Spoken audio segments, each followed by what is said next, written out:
Kıymetli hemşerilerim, değerli basın mensupları, öncelikle hoş geldiniz diyor. Sizleri saygıyla ve sevgiyle selamlıyorum. Sizlerle 2024 yılının ilk 5 ayına ait verileri paylaşmak istiyorum.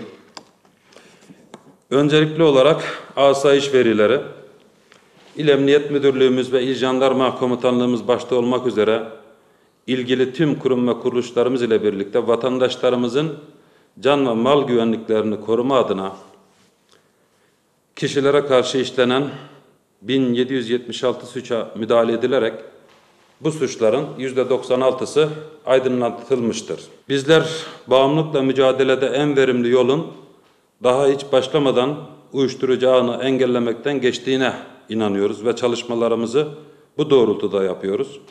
Bu kapsamda ilimizde son 5 ayda 743 uyuşturucu olayında 826 kişi hakkında işlem yapılmış, bunlardan 97'si tutuklanmıştır.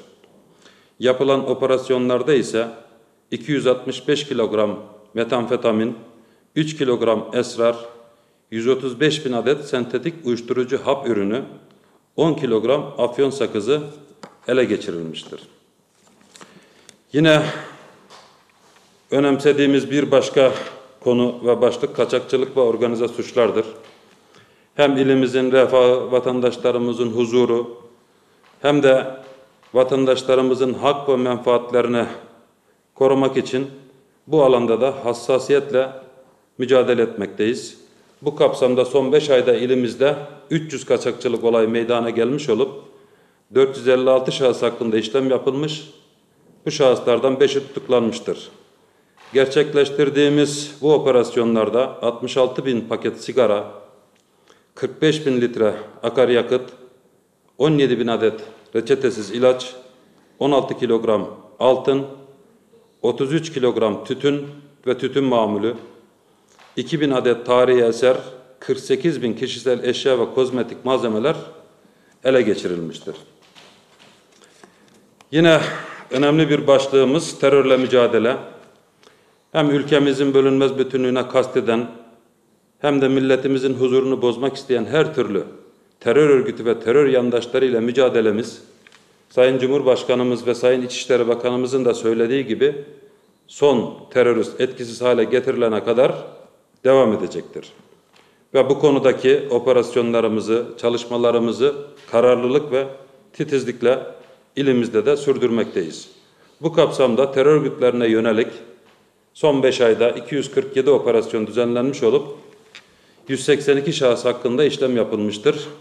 Bunlardan 15 şahıs tutuklanmıştır. Yine hem ülkemiz açısından hem de ilimiz açısından bir sınır ili olması dolayısıyla önem verdiğimiz bir başka konumuz düzensiz göç ve göçmen kaçakçılığıyla mücadele. İlimizde son 5 ayda göçmen kaçakçılığı organizatörlerine yönelik 257 operasyon düzenlenmiş.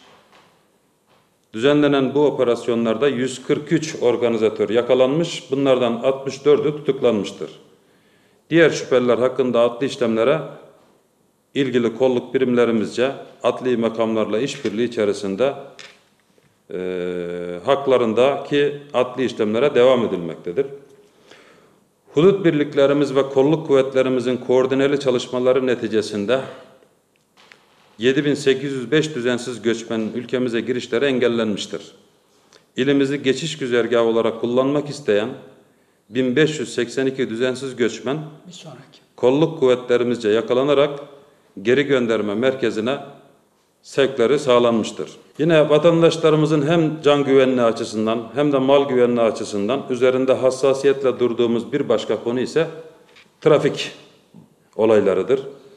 Trafik kazalarını asgari sayıya indirmek, bütün vatandaşlarımızın güven içerisinde seyahat etmelerini sağlamak için emniyet ve jandarmamızın ilgili birimleriyle koordineli olarak trafikte her yıl daha iyi anlayışıyla mesai mefhumu gözetmeksizin çalışmalarımızı aralıksız sürdürüyoruz. Bu kapsamda son 5 ayda 324 bin araç ve sürücüsü denetlenmiştir ve haklarında kurallara uymayanlar hakkında gereken cezai işlemler uygulanmıştır. Alınan tüm tedbirlere rağmen maalesef ilimizde son 5 ayda meydana gelen 690 trafik kazasında 494 vatandaşımız yaralanmış, 3 vatandaşımız ise hayatını kaybetmiştir.